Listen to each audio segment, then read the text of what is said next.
Fala galera, tudo beleza? Vamos a mais um dia de respondendo perguntas. E dessa vez eu vou responder da galera da Zion de Niterói. Foi muito bacana a primeira experiência da gravação e tenho certeza que agora vai ser muito interessante também. Mais uma vez lembrando que as perguntas eu não olho antes, a ideia é não olhar, a ideia é responder como se eu estivesse sentado com um colaborador, com um funcionário, com um amigo, onde ele pudesse estar me perguntando e eu vou responder de bate-pronto. Então não são respostas onde eu analisei, nada disso, acho que se perde muito da essência. Eu costumo dizer, eu gosto muito de, muitas vezes, preparar uma reunião de um dia para o outro. Eu gosto muito de preparar um treinamento em períodos curtos. Por quê? Porque por aí existe muito conteúdo que eu chamo de enlatado. O que é enlatado? É uma fórmula que você coloca algo, só que enlatado. Você já comeu uma comida enlatada? Já comeu uma comida requentada? Aquela comida que já tinha sido feita e você vai lá e come ela. Perde muito o sabor. É diferente de quando tem algo fresco. Então, eu gosto muito de preparar ou algum conteúdo, alguma reunião de um dia para o outro. Eu gosto muito de preparar algo que seja algo fresco. Traga conhecimento e sempre tem algo para agregar. De repente você fala assim, Leandro, eu dou um treinamento tal, eu dou uma aula tal, eu já tenho um conteúdo pré-programado. Pré-programado é algo que é o conhecimento que você adquiriu, é algo que você já tem. Mas sempre tem uma coisa que você pode estudar, sempre tem uma coisa que você pode trazer, sempre tem uma sacada de um dia ou do outro que você pode trazer que vai agregar muito. E a maneira com que você fala algo novo surte um efeito muito mais poderoso. Sem sombra de dúvida. Já viu quando você busca uma informação, adquire um conhecimento interessante que você não tinha, a maneira com que você fala, a vida com que você fala, é muito poderoso. Então, eu gosto sempre de estar buscando coisas novas para que, junto com o conhecimento que eu fui adquirindo ao longo da vida, eu leve para outras pessoas. Isso acredito que faça muita diferença, a maneira com que você transmite algo. Então, vamos lá. Hoje eu vou estar respondendo ainda a galera da Zion de Niterói. Obrigado para a galera do Zion de Niterói, cada um que mandou suas perguntas, obrigado. E vamos à primeira aqui, que é a pergunta do professor Rangel, da Unidade de Niterói. Vamos lá. A pergunta é, se você tivesse duas opções, se você tivesse duas opções, começar tudo do zero, sem dinheiro, mas com pessoas, e a outra opção é começar tudo do zero, com dinheiro, mas sem pessoas. Qual você escolheria? Boa pergunta. Eu gosto de perguntas reflexivas. Vamos lá, peraí. Só que tem um detalhe. Na verdade, nenhuma das duas perguntas existe a possibilidade de 100 pessoas, né? De não ter pessoas. De uma maneira ou de outra,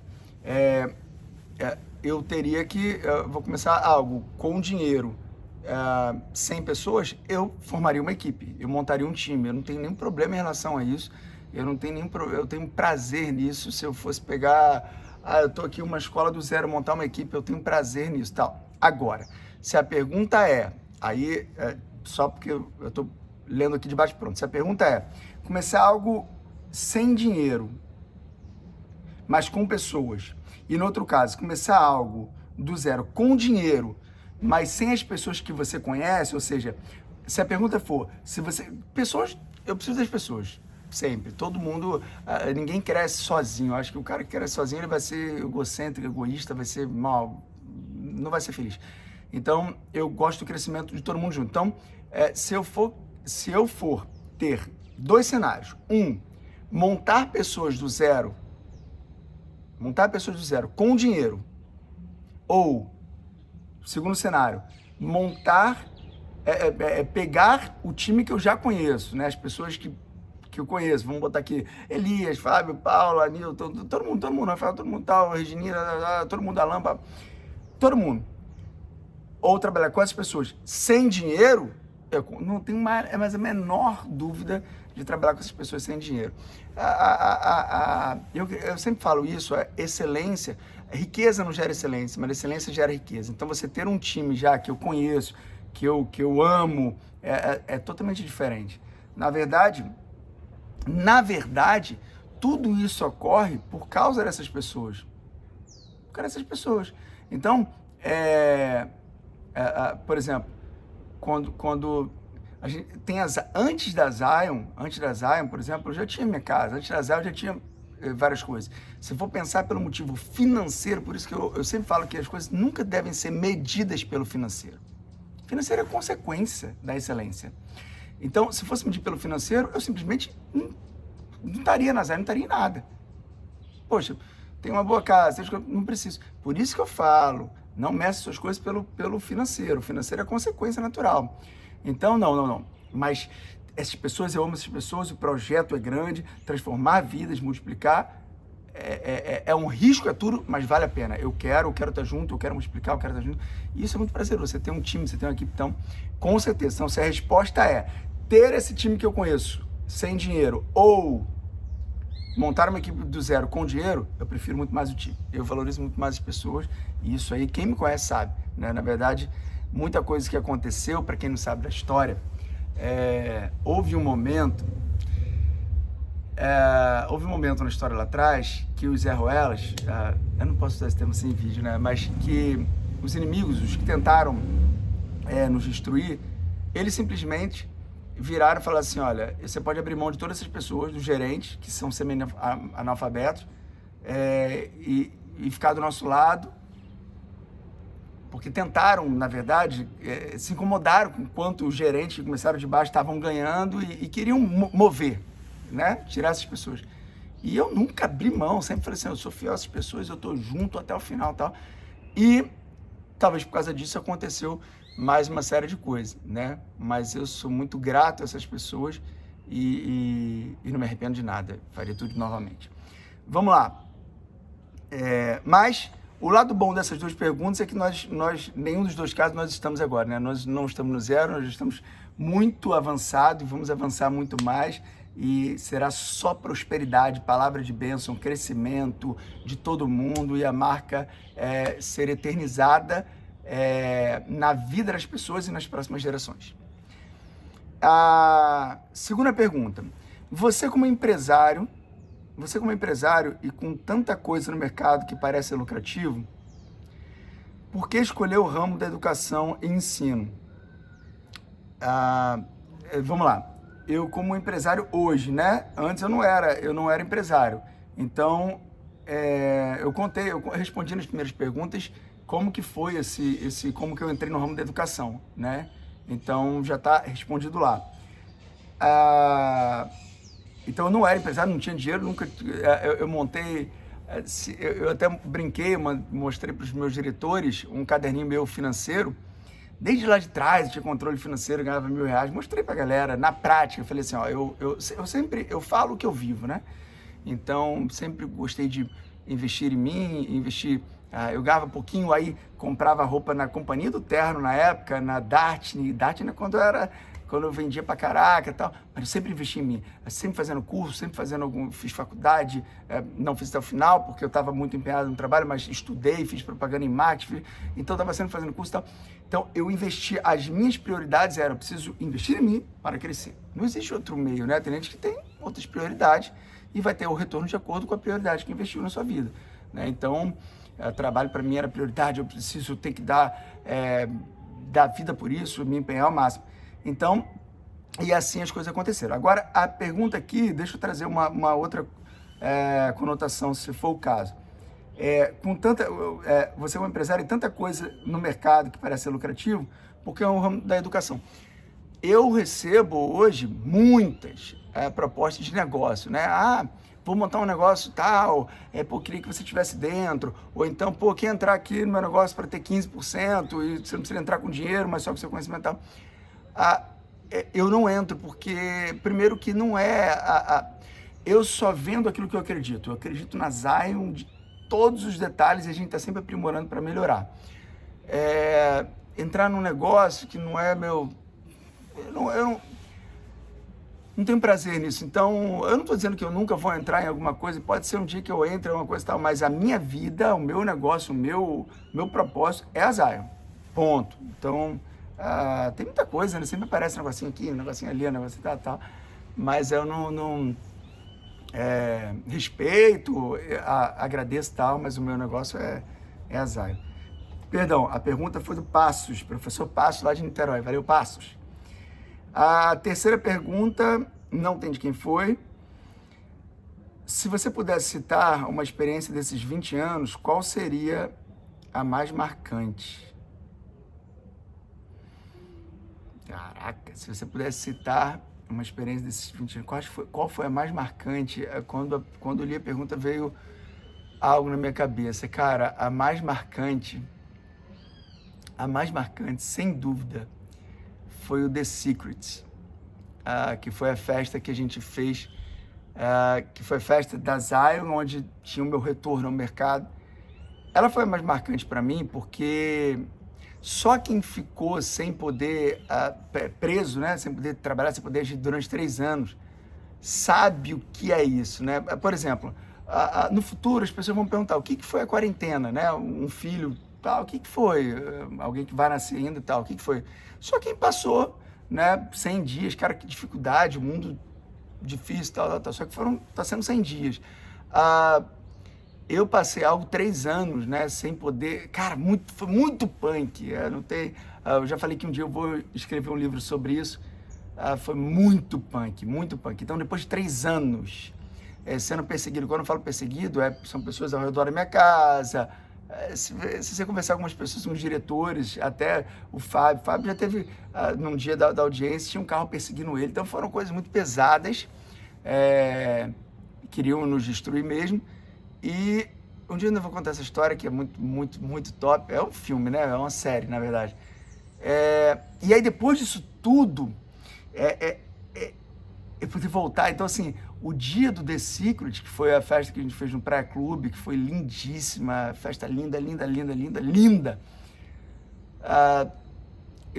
Ninguém sabia, né, que eu estava lá, ninguém sabia nada, e eu cheguei primeiro, fiquei ali atrás, aonde ninguém poderia me ver, depois fiquei atrás da cortina e tal, até o momento que para mim foi épico do meu retorno, onde eu apareci, a galera me viu, abraçou, foi muito choro, assim, foi um momento muito surreal, foi um momento muito marcante e sem dúvida, eu tive muitos momentos muito marcantes, mas esse fez, foi o antes e depois disso, e dali em diante foi só festa, mas o momento mais marcante, o momento onde eu desejava, cara, vocês não têm noção de como eu todos os dias de manhã desejava, eu falava, cara, eu queria um dia entrar, sabe, desejava, sentir foi pesado. Então foi muito sensacional, Não só para mim, para Paulo e para Elias, foi muito surreal, foi muito emocionante. Paulo e Elias sempre do meu lado, como todo mundo, mas Paulo e Elias sofreram o que eu sofri muito, muito. Na verdade, talvez Paula tenha sofrido até mais, porque existiam alguns momentos durante a arbitragem, durante o processo, que eu não tinha estômago para algumas coisas, porque quando você vai para o lado de arbitragem, tem muito termo de muita mentira, muita palhaçada, e aquilo me dava eu sou muito sanguíneo, me dava uma coisa, e a Paula me blindava, me protegia. Então o retorno para mim, para o Elias, para a Paula, foi um momento épico, sem dúvida. Nunca vou esquecer, dia 12 de fevereiro de 2017. Foi épico. Beleza? Obrigado pela pergunta aí, não sei quem fez, tá sem o nome aqui, mas foi uma ótima pergunta. A pergunta agora, Carlos Barbosa, da Venda lá de Niterói. A pergunta é: o que mais foi preciso fazer para reerguer-se após a traição na antiga empresa? O que mais foi preciso fazer para reerguer-se após a traição na antiga empresa?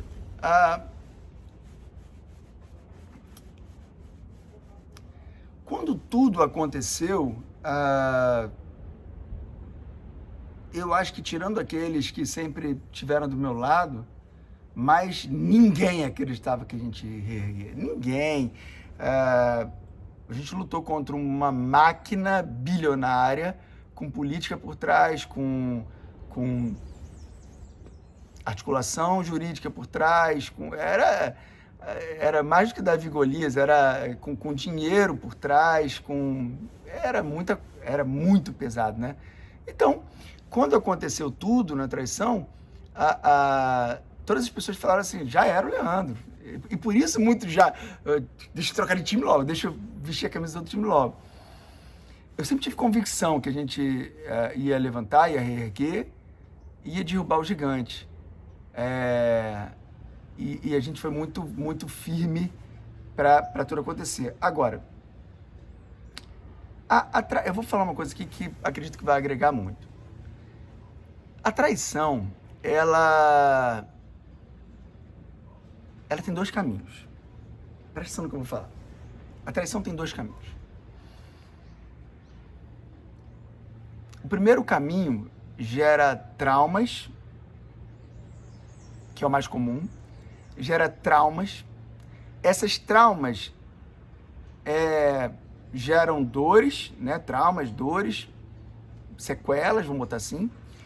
E o conjunto disso tudo faz a pessoa ter um coração fechado e ela automaticamente se torna incrédula, analisa essa traição assim, incrédula, resistente, amargurada e não acredita mais nas pessoas.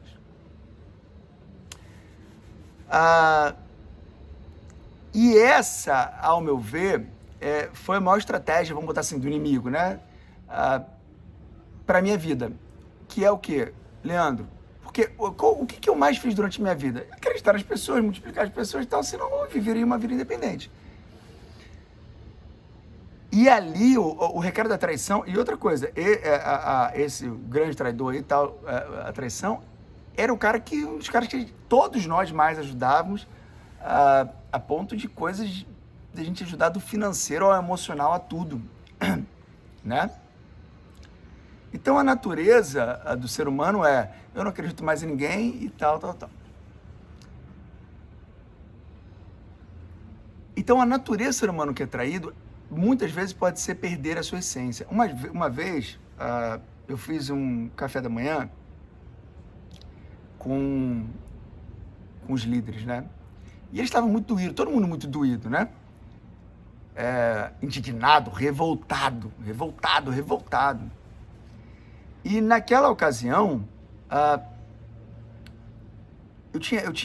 uma palavra tinha entrado no meu coração, porque esses caras são muito poderosos e tal,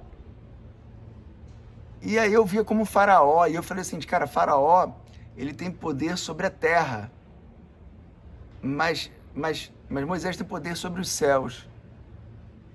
E eu comecei a pensar um monte de coisa. E eu comecei a lembrar, das virtudes de Jesus. Jesus, ele passou por várias coisas, mas ele não fechou o coração dele. Então, um dos maiores ensinamentos é o seguinte, apesar de tudo, apesar da traição, apesar de tudo, eu não posso deixar de acreditar nas pessoas. E quando essa chave virou, logo no início, tá? Teve a dor, teve o momento da dor, da raiva, da indignação. Falei, cara, se o objetivo for pare de acreditar nas pessoas, porque não vale a pena. A ideia foi, não vale a pena acreditar nas pessoas, não vale a pena. Aí, vai passar de novo, hein? Leandro, cuidado, você já passou por isso uma vez, cuidado. Eu joguei isso fora. Falei, não, eu não vou ter cuidado. A traição fala do caráter da pessoa, não do meu. Tem uma frase no meu livro que eu falo, a essência do mal não pode mudar a essência do bem. Então, eu vou continuar acreditando nas pessoas, eu vou continuar treinando as pessoas, vou continuar fazendo a pessoa crescer, eu vou continuar fazendo. Isso aconteceu do caminho. Vai ficar pelo caminho, mas a minha essência não vai mudar, o meu legado não vai mudar. Agora, o legado do traidor, meu amigo, é pesado, triste, destrutivo, é morte, é péssimo. E muita gente contemplou isso com os próprios olhos, né? Então, assim, eu acho, a pergunta foi, o que foi preciso fazer para reerguer após a traição? Isso que eu acabei de falar. Virar a chave, tipo assim, continue acreditando nas pessoas, continue acreditando no propósito, continue investindo em vidas, não tenha medo. Porque o ser humano não foi feito para viver com medo. Se eu for sentar com o Fábio, com a Paula, com o Alan, com Azeredo, com qualquer um seja, eu colocar minha carteira em cima da mesa, for no banheiro e ficar preocupado, é uma vida de prisão. Então, você está usando a carteira como exemplo, né? Mas o relacionamento de confiança, por isso que o meu livro, cara, ele só tem, ele tem ali a essência de tudo que eu aprendi. Quando eu falo no terceiro capítulo que o alicerce da liderança é a confiança, é que o alicerce da liderança é a confiança. E se eu tenho medo, se eu não confio, como é que eu vou ter alguma coisa? Cara, agora eu tô observando o seguinte, que eu fico olhando para cá, mas aí quando fui ver no vídeo, eu tenho que olhar para a câmerazinha aqui, não para cá, enfim. O alicerce da liderança é a confiança. É a confiança. Então, eu confio. E se alguém fizer alguma coisa, mané, ela vai pagar um preço muito alto por aquilo. E outra, gente, o traidor nunca mais dorme em paz, nunca mais recupera. O cara dá um golpe, ele faz uma coisa, mas a vida dele está destruída. A vida de um traidor é destruída. A vida de um traidor não pode ter amigo. Quem vai confiar? Você vai confiar? Você vai confiar? O cara, você viu um cara passando o outro para trás, ali, você vai confiar naquele cara? Então, mas não é fácil. Mas eu acho que a virada de chave, a pergunta foi como reerguer, a virada de chave foi isso. Ei, continua acreditando, continua no caminho, continue na direção. Beleza? Quinto. Valeu, Carlos, pela pergunta. Quinto. Quais os critérios? A pergunta é do Carlos novamente. Quais os critérios para promover um funcionário? Quais os critérios para promover um funcionário? Quais os critérios para promover o funcionário? Cara, vamos lá. É boa pergunta, Carlos. O que tem de muito bom na Zion? Primeiro, oportunidade de crescimento, plano de carreira. Tem muito lugar que você trabalha, tem pessoas que trabalham, às vezes, 5 anos, 10 anos no lugar e sabe que não tem crescimento, vai ficar lá. Então, a primeira coisa importante para um funcionário, porque eu montei uma empresa visualizando aquilo que eu gostaria de quando eu era funcionário. Tipo assim, cara, eu não tive o caminho, eu fui lutando, não tive o caminho, não tive. Então, e o que eu acredito que o cara tem que fazer? O cara precisa, primeira coisa, ele para crescer, né? Qual é o fundamento para ele ser promovido? A primeira coisa ele tem que ser muito bom no que ele faz. Então, se a minha função é ser professor, tal, Leandro, então se o cara for muito bom, ele é promovido? Não. Por quê? Porque o muito bom é para ele permanecer.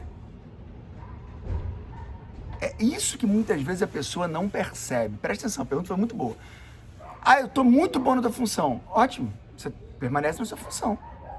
Agora, a partir do momento que você é muito bom na sua função e está mostrando preparo para ter cargo maior, o que eu falo no meu livro? Liderança não é cargo, liderança é posicionamento. Vou dar um exemplo. Quando eu era vendedor, eu já treinava outros vendedores. Eu já tinha uma equipe minha, eu era vendedor. E eu não sabia nem que poderia ter chance de ser gerente comercial. Não sabia. Quando eu fui promover, olha só que interessante, quando eu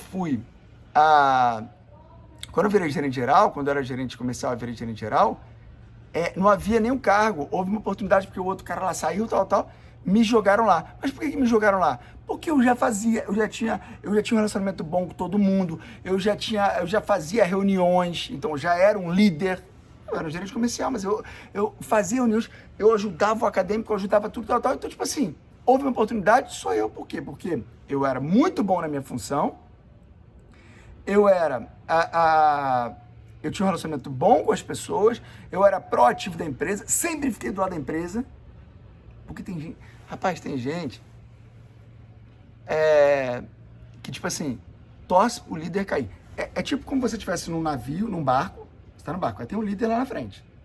O líder tá lá na frente. E o cara tá no barco, ele tá lá no cais, não importa. Tá remando. Aí, eu não gosto de ser... Se ele cair, o barco vai afundar, filho. A única maneira de pessoas serem promovidas é esse barco tá rápido pra caraca, o líder tá aqui na frente, o líder fala, caramba, eu tô com muita gente boa. Vai lá, pega aquele barco lá pra você liderar. Outros barcos vão nascer dali. Não existe outro método. Então, fazer o seu melhor na sua função e ter uma visão ampla para falar o seguinte, o que eu posso aprender mais? Ei, eu quero aprender mais, eu quero... Cara, tá precisando de mais uma coisa aí? Cara, eu sentava. Olha só, quando eu fui... Eu já passei isso para algumas pessoas, cada um segue a dica se quiser. Quando eu virei gerente geral, na verdade, quando eu virei gerente geral, que eu já tinha procurado saber tudo de tudo, uma das primeiras coisas que eu fiz foi, eu posso fazer um tour na época lá, por outras escolas, e eu fui, o Douglas sabe, um monte de gente sabe, que o Douglas era de uma escola lá na Bahia, em Salvador, e ele era coordenador lá, eu fui até lá, perguntei a ele, caderninho, ó, anotava tudo. Esse negócio de Legacy, gente, levanta a mão pro céu. Legacy Diamond Training, levanta a mão pro céu. Eu pegava, eu ia lá, ó, tudo bem, eu posso perguntar uma coisa, tá? Como é que você faz com os alunos? Como é que você lida com isso? Como é que você lida com a frequência? Posso ver a ligação do professor? Eu vou pro comercial. Posso ver a ligação do tele? Sempre! Eu vejo hoje, às vezes, lembro na escola assim, ó. Não tem... poxa, não tem nada pra fazer agora. Tá louco! Eu não gostava de perder tempo. Sempre foi assim. Então, rodei, fui no Recife, fui na Bahia, fui em São Paulo, fui em tudo que é lugar, anotava tudo de todas as escolas, tudo. Sempre estudei concorrente, sempre estudei, até hoje continuo. Então, assim, quais os critérios para o funcionário ser promovido? Ele tem que ser o melhor ou um dos melhores na função. Presta atenção, nem sempre o melhor. Porque, às vezes, um bom centroavante que sabe fazer gol não vai ser um bom treinador. Não vai ser um bom diretor. Mas é importante ele saber fazer gol. Então, ele às vezes não vai ser o número 1 em número, vai ser o número 2, número 3? Pode ser. Mas ele é muito bom em outras coisas. Eu tinha um banner na época que eu falava assim, o cara para ser promovido, aí eu botava, tem que ser bom em número, tem que ser bom, não sei o que lá. Tinha vários quesitos que eu botava, importantes para ele entender que não era só o número, mas o número é importante, tá? Senão a pessoa fala assim, então o número não é importante. O número é importante, mas tinha responsabilidade, tinha credibilidade, tinha confiança, tinha questão de não mentir, tal. Funcionário que mente, dependendo do nível da mentira, se for fofoquinha, coisa, ele pode até permanecer na empresa. Agora, crescer, eu jamais vou promover um cara que mente para mim. Fale o que errou, os meus líderes sabem. Quando o cara faz uma cagada, quem trabalha comigo sabe disso. Ele me liga e fala, cara, fiz uma cagada e eu quero que você seja o primeiro a saber. Por quê? Porque eu prefiro, o cara é verdadeiro. Eu não estou dizendo que eu vou passar a mão no erro, nunca fiz isso. Quem me conhece sabe que eu sou até meio pesado, mas há um relacionamento de confiança. Isso tem a verdade, né? Acho que eu estou falando demais, estendi demais. Mas a resposta é essa. Seja um dos melhores na sua função, esteja sempre em destaque e faça coisas que todo mundo... Que as pessoas te elegem. Você vai ser eleito líder. Cara, não porque todo mundo é amiguinho, mas fala assim, cara, esse cara ajuda, esse cara colabora, esse cara faz por onde, esse cara... Cara, você tem que falar... O que eu fiz para ser gerente comercial na época? Eu tinha um gerente comercial na época, e ele às vezes ia na escola e falava assim, cara, não, se tu quiser ir embora mais cedo, deixa comigo aí. Eu fazia isso, gente. Deixa comigo, não, deixa que eu toque, não, eu te ligo, cara, tá sob controle. Eu já era o líder. E aí eu ensinava, eu fazia, eu controlava, eu ia ver. Rapaz, eu vejo hoje nego errando. Às vezes RDV tem umas loucuras assim, sei lá, mano. Então assim, eu era muito chato, muito tal, não. Eu chamava a responsabilidade, eu tinha mais trabalho. E outra, eu não ficava assim, mas eu tô fazendo esse trabalho aqui, mas eu não tô ganhando por isso. Tá maluco? Eu queria crescer. E outra, quando eu virei gerente comercial, eu ganhava menos que como vendedor, porque eu vendia pra caraca. Só que eu sabia que eram etapas, que eu tinha que passar, entendeu? Espero ter respondido aí, Carlos. Próxima pergunta era Camille, lá de Niterói também. Vamos lá, óbvio, né? Tudo de Niterói, mas vamos lá. Pergunta da Camille. Como você conseguiu crescer tão rápido? De vendedor para gerente, dono da empresa. Não foi tão rápido assim, não. Eu tenho uma palestra que eu falo sobre 2 palavras. Grava essas palavras, se você não viu essa palestra, tem que ver. Que eu falo sobre entrega e intensidade. Entrega e intensidade. Então não é o tempo, é a entrega e a intensidade. É a entrega e a intensidade. Isso faz total diferença. Não é o tempo que está na empresa, é a entrega e a intensidade. sabe, o cara morrendo de fome, mas assim, não é morrendo de fome que nem às vezes a pessoa tá com fome. É tipo, tá 2 dias sem comer e o cara bota um prato de comida, se não tiver garfo, pega com a mão. É essa fome. Eu gosto dessa fome. Eu gosto de ver o cara com essa fome. Entrega e intensidade. Porque às vezes o cara tem uma entrega de uma vez só. Intensidade é ser intenso sempre. Tem que ser intenso sempre. Então, entrega e intensidade. Eu sempre fui muito assim. Entrega e intensidade. Então, por exemplo, fui vendedor. Eu fui 2 anos vendedor, tá? Só que não oscilava. Então, durante 2 anos, né? Foi em 2000, 2001, 2002... Eu virei gerente comercial em 2003. Então foram 2 anos e meio como melhor vendedor e fazendo um monte de coisa. E aí, em 2003, eu fui gerente comercial. Aí eu fiquei gerente comercial 2003. Cara, eu tô contando tudo pra vocês, hein? 2003, 2004 e 2005 como gerente comercial. Aí 2005... Se não for isso, é muito perto disso, mas acho que é assim. Em 2005 eu virei gerente geral. Aí, quando eu virei gerente geral, as escolas tinham um número, as outras escolas da rede na época, tinham um número muito, muito pequeno. E eu comecei a botar um número muito alto, muito alto, muito alto. E na época, com o sócio que tinha na época, olha que loucura, eu tive uma proposta da Microlins, que a galera na época ouviu falar dos meus números. Eu cheguei a ficar 15 dias dentro da Microlins, para quem não sabe. Fui em reunião de franqueado, fui um monte de coisa, então os caras ficaram doidos. Mas, obviamente, conversei com o meu sócio na época, eu já amava a ideia e tal. E aí, na época, eu falei, cara, me coloca uma meta, me coloca uma coisa. E o meu sócio não era legal comigo. Não, foi sim, claro que foi. Mas ele falou o seguinte, não, se você quiser, bate essa meta, escuta. E eu provei aí, mostrei o caderninho pro gerente geral e perguntei, bate essa meta aqui, que era uma meta de lucro alto e tal. Se você bater essa meta em tanto tempo, eu te vendo, na época era um custo, 5% da empresa por X. Eu não tinha o dinheiro. Eu peguei tudo que eu tinha, que era o dinheiro que eu estava juntando, dei o dinheiro todo e dei o meu carro na época, que era um Renault Clio. Então eu dei o dinheiro, não tinha o restante, dei o Renault Clio, voltei a andar de ônibus e dei, cara, isso que eu... Ficar quieto. Voltei a andar de ônibus, aí, tá vendo? O crescimento rápido? Não foi, não. Voltei a andar de ônibus, quem me conhece sabe disso. Aí depois eu comprei o carro, tá? Logo depois eu bati o resultado alto e comprei outro carro. Mas voltei por um tempinho a andar de ônibus e entrei na empresa com 5%. E aí, meu amigo, eu nunca ganhei nada. Aí fui comprando percentual, até ter oportunidade de crescimento. E aí a história vai e levou tempo. Eu acho que eu tô querendo crescer mais rápido agora.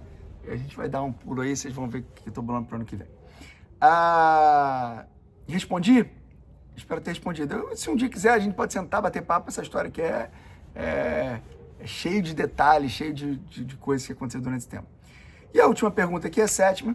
Qual é o lugar, estado ou país que seja seu grande sonho de abrir uma escola? Então, cara, eu não sei se vocês sabem, mas eu tenho o Brasil todo mapeado. As 77 escolas que eu falo, não é, vamos mandar 77, tal, nada na minha vida é assim, né? Então, se você olhar, eu tenho quais são as cidades, tal. O que eu não tenho, vou falar o que eu não tenho detalhado, tá? O Brasil todo eu tenho. O que eu não tenho detalhado é São Paulo, que eu tenho 13 lugares, tá? E eu acredito que São Paulo dá para abrir 25, e as outras 12 eu não tenho local definido ainda, porque São Paulo é muito grande, é uma população de 40 milhões de habitantes, tal. Eu não tenho definido, eu tenho o pensamento de abrir escolas em um lugar onde tem mais de 500 mil habitantes, tem todo um estudo, não é? Tal. Todo um estudo. Então tem Salvador, quantos dá para abrir, da Bahia, em Minas, quanto dá para abrir, tal. Tem tudo isso mapeado. Por que você não solta tudo isso, Leandro? Você não perde a graça, né? Então é como se fosse uma série que a gente vai falar, agora a gente vai abrir tal. Mas eu tenho mapeado. Claro que uma coisa ou outra pode mudar. Eu, por exemplo, tenho um pensamento para o ano que vem de uma coisa meio doida que eu acho que vai agregar muito valor à marca, todo mundo vai gostar. Então algumas coisas podem ajustar tal, mas o mapa é igual o War, né? A gente tem que conquistar territórios. Conquistar isso aqui, a gente vai conquistar. Vá para um lado, vá para o outro, a gente tem que conquistar. E país, eu falei no primeiro vídeo que eu tenho vontade para outros países. Há muito tempo atrás eu tinha, há muito tempo mesmo, antes da Zion e tal, eu tinha vontade de abrir na Argentina, mas a Argentina está muito quebrada. Eu torço para lá melhorar, porque é um país muito, muito bacana. E tem os países da América do Sul, não são muito bem sucedidos, né? Então tem que ter todo um estudo de mercado. Tem o Chile que é melhor um pouco, mas aí se você for pegar Bolívia, Venezuela, tal, não tem nenhum interesse, tal. Então tem que fazer uma pesquisa de mercado. Eu gosto muito da ideia da Europa. Gosto muito. Então tem Portugal, tem Inglaterra, tem países lá que eu acho que a gente vai mandar muito bem e vai ter crescimento. Enfim, cara, a gente precisa trabalhar todo. Leandro, qual o ritmo da velocidade de crescimento? O seu ritmo. Se todo mundo for muito intenso, entregue intenso, não é ouvir historinha de A, B e C. Às vezes nego ouve historinha de gente que nunca conquistou nada na vida. Aí gente de fora que fala assim, não vale a pena. Pô, o cara não conquistou nada, gente. É igual ouvir um andarilho. Sabe que andarilho é um cara que tá na rua e que não sabe nem direção de nada. E você pegar a informação andarilho. Então, assim, ande com vitorioso. Seja intenso, entregue, porque todos os vencedores que eu conheço, todo mundo que é grande é intenso, é fervoroso, não tem tempo ruim, não tem... Na minha vida, desde quando eu fui lá de baixo e tal, não tinha, tal, e até hoje, né? Às vezes tem um líder ou outro que me manda mensagem no domingo, ou à noite, ou sábado de madrugada, e fala assim, pô, desculpa, tá te mandando. Eu falei, desculpa de quê, cara? Bora, fala, vamos lá, a ideia é boa, é algo que é um problema? Não tem. Mas cada um é cada um, e cada um tem o fruto do seu empenho, do seu resultado, tá? Então... acredita no seu crescimento. A grande vantagem da Zion é que você sabe que está lidando com líderes sérios, não são perfeitos, a começar por mim, mas sérios, buscam ser justos, nem sempre vão acertar, tem relação à justiça, vai ter um caso ou outro, mas sempre respeite a liderança, sempre entenda o papel do líder, sempre entenda a hierarquia, o poder que existe na autoridade, porque esse é um princípio muito grande de crescimento.